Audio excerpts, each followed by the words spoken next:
নতুন বিজয় দিবস সৃষ্টি করলো, সেটাকে সামনে রেখে এবং আরো মজবুত করে আমাদেরকে সামনে এগিয়ে যেতে হবে।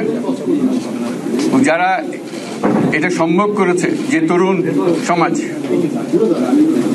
তাদের প্রতি আমি আবার সমস্ত প্রশংসা এবং কৃতজ্ঞতা জানাচ্ছি তাদেরকে। তারা আমার পাশে আছে।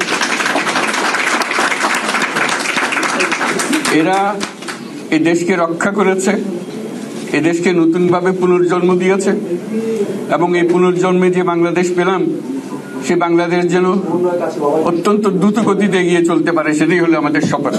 সেটা আমরা রক্ষা করতে চাই, এগিয়ে যেতে চাই। আজকে মনে পড়ছে আমাদের জিয়া আবু সাঈদের ছবি। বাংলাদেশের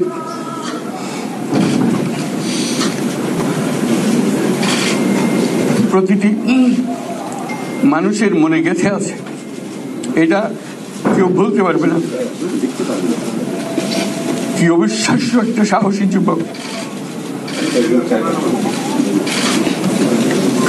বন্দুকের সামনে দাঁড়িয়ে আছে এবং তারপরে থেকে কোন যুবক, কোন জ্যোতি আর হার মানে নাই, সামনে গিয়ে আছে এবং বলছি যত গুলি মারো, মারতে পারো, আমরা আছি। তো যার কারণে এটা সারা বাংলাদেশ জুড়ে এই আন্দোলন ছড়িয়ে গেছে এবং যার কারণে বাংলাদেশ এই